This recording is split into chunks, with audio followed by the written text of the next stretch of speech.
Hello दोस्तों, स्वागत है आप सभी का आज के इस वीडियो में। आज के वीडियो में हम बात करने वाले हैं मानव शरीर क्रिया विज्ञान के। तो इस प्रश्न का आपको उत्तर अगर पता हो तो कमेंट करके बताइए, नहीं पता हो तो वीडियो को लगातार देखते रहिए। तो चलिए करते हैं क्वेश्चन की शुरुआत। सेकंड पार्ट है इसका, ये वीडियो का ह्यूमन साइकोलॉजी मतलब सेकंड पार्ट चल रहा है इसका, मानव शरीर क्रिया विज्ञान का।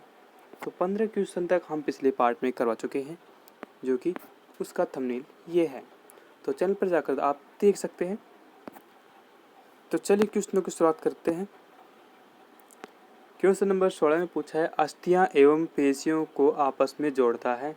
पहला लिगामेंट, दूसरा टेंडन, तीसरा उपास्थि, चौथा एक नई छोटी पेशी। तो यहाँ पर जो हमारा आंसर होगा वो होगा टेंडन। अस्थियों और पेशियों को जोड़ने का काम जो करता है उसे हम टेंडन कहते हैं। इसे बी ऑप्शन बिल्कुल सही हो जाएगा। क्वेश्चन नंबर 17 में पूछा है, मनुष्य के जीवन काल में कितने दांत 2 बार निकलते हैं? कितनी बार? 2 बार। तो पहला ऑप्शन दे रखा है 4, दूसरा 12, तीसरा 20, चौथा 28। तो यहाँ पर जो हमारा आंसर होगा वो होगा 20। 20 दांत हमारे शरीर में हमारे मुंह में ऐसे होते हैं जो कि 2 बार निकलते हैं।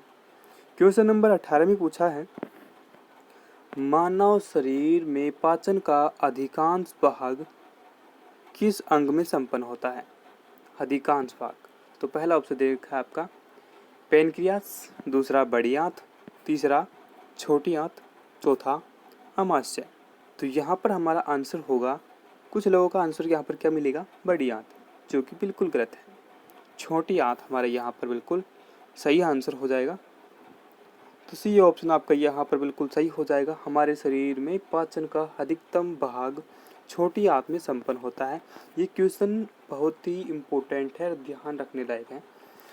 तो चलिए अगला क्वेश्चन देखते हैं आपका। क्वेश्चन नंबर 19 में पूछा है, मनुष्य में पाचन क्रिया कहाँ प्रारंभ होती है? पहला मलाशय, दूसरा आमाशय, तीसरा मुख, चौथा पक्वाशय। तो इसमें से आपने सही क्वेश्चन का आंसर गैस कर लिया होगा।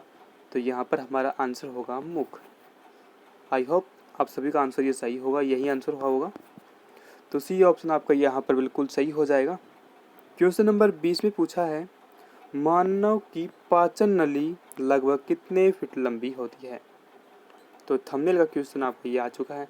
तो पहला ऑप्शन दे रखा है आपका यहाँ पर 16, दूसरा 18, तीसरा 22 और चौथा आपका दे रखा है 32। तो यहाँ पर हमारा ये भी गलत हो जाएगा, ये भी गलत हो जाएगा, ये भी गलत हो जाएगा। तो 32 आपका आंसर बिल्कुल सही हो जाएगा। मानव शरीर में पाचन नली की जो लंबाई होती है वो होती है 32 फीट, लगभग 32 फीट होती है।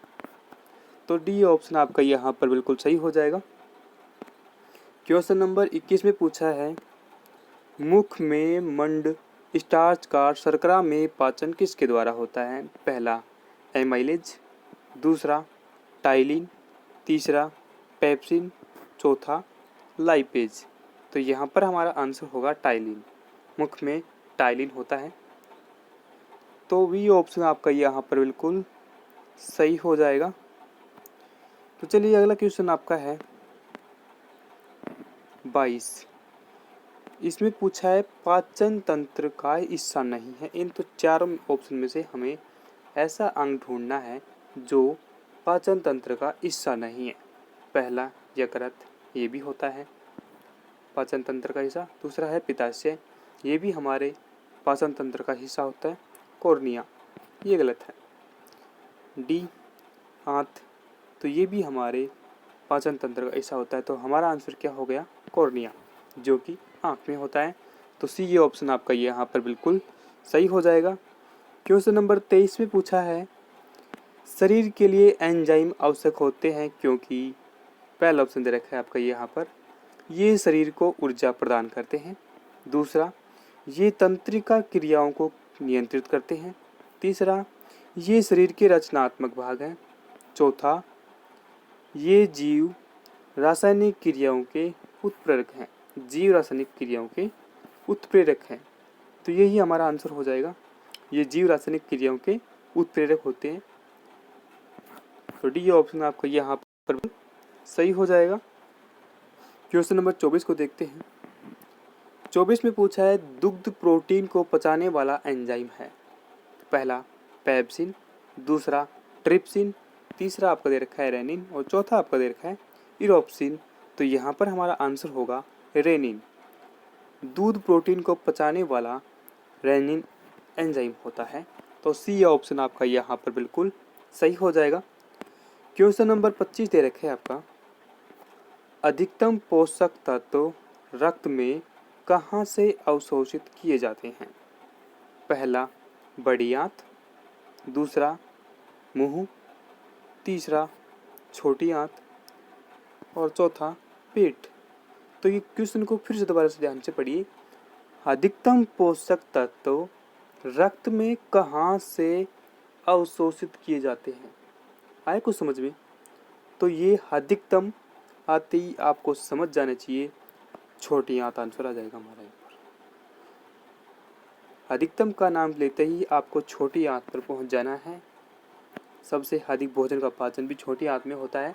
तो सी ऑप्शन आपका यहाँ पर बिल्कुल सही हो जाएगा। क्वेश्चन नंबर 26 में पूछा है लार में कौन सा एंजाइम पाया जाता है। पहला रेनिन, दूसरा टाइलिन, तीसरा टेनिन और चौथा आपका दे रखा है रेजिन। तो यहाँ पर हमारा आंसर होगा टाइलिन। लार में पाया जाने वाला एंजाइम होता है। तो बी ऑप्शन आपका यहाँ पर बिल्कुल सही हो जाएगा। यदि वीडियो आपको पसंद आ रहा हो तो वीडियो को लाइक कर दें, चैनल को सब्सक्राइब करके बेल आइकन को प्रेस कर दें। तो चलिए क्वेश्चन नंबर 27 में पूछा है आपका, पेट में भोजन को पचाने के लिए निम्नलिखित या निम्नलिखित में से को किसकी खास आवश्यकता होगी। तो पहला ऑप्शन हवा, दूसरा पानी, तीसरा एंजाइम, चौथा आपका है खनिज। तो इनको हम ऑटोमेटिक रिजेक्ट कर देंगे। अगर आपको थोड़ी भी कॉमन साइंस आती है तो आप इन दोनों को फर्स्ट में ही रिजेक्ट कर देंगे। तो इन दो में से हम अपना आंसर चुनेंगे। तो यहाँ पर ये भी नहीं आएगा। तो एंजाइम हमारा आंसर हो जाएगा। तो सी ऑप्शन आपका यहाँ पर बिल्कुल सही हो जाएगा। भोजन के पाचन के लिए सबसे अधिक एंजाइम की आवश्यकता होती है। ध्यान रखिएगा, खास आवश्यकता क्या है, खास आवश्यकता है। तो सी ऑप्शन होगा एंजाइम। तो सी ऑप्शन आपका यहाँ पर बिल्कुल सही हो जाएगा। तो चलिए क्वेश्चन नंबर 28 का देखते हैं। आपने सब्सक्राइब कर दिया उसके लिए धन्यवाद। साथ में बेल आइकन को जरूर दबा दें। क्वेश्चन 28 में पूछा है लार किसके पाचन में सहायक होती है। तो पहला प्रोटीन, दूसरा स्टार्च, तीसरा फाइबर, चौथा वसा। तो यहाँ पर जो हमारा आंसर होगा वो होगा स्टार्च। तो बी ऑप्शन आपका यहाँ पर बिल्कुल सही हो जाएगा। तो ध्यान रखिए ये RAS में पूछा हुआ क्वेश्चन है 2012 में। तो लार किसके पाचन में सहायक होती है, स्टार्च के। तो बी ऑप्शन आपका यहाँ पर हो जाएगा बिल्कुल सही। चलिए अगला क्वेश्चन आपको दे रखा है 29। मानव के आमाशय में अम्ल X उत्पन्न होता है जो भोजन के पाचन में सहायता करता है। तो पहला ऑप्शन आपको दे रखा है यहाँ पर एसिटिक अम्ल, दूसरा मेथेनोइक अम्ल, तीसरा हाइड्रोक्लोरिक अम्ल और चौथा आपका दे रखा है सिट्रिक अम्ल। तो ध्यान रखिएगा भोजन के पाचन में कौन सा अम्ल सहायता करता है। तो इसके हिसाब से आपके दिमाग में आ जाना चाहिए ऑटोमेटिक। तो वो हमारा आंसर होगा हाइड्रोक्लोरिक अम्ल। ध्यान रखिएगा हाइड्रोक्लोरिक अम्ल। तो सी ऑप्शन आपका यहाँ पर बिल्कुल सही हो जाएगा। मेरे हिसाब से लगभग आप में से सभी ने इसका आंसर यही निकाला होगा। ये कॉमन सेंस का प्रश्न है। पाचन तंत्र में ये बहुत महत्वपूर्ण योगदान देता है। तो दोस्तों आज का ये वीडियो हम यही समाप्त करते हैं। तो आज के लिए हम आपसे विदा लेते हैं। मिलते हैं इसके अगले पार्ट में। तब तक के लिए जय हिंद, जय भारत।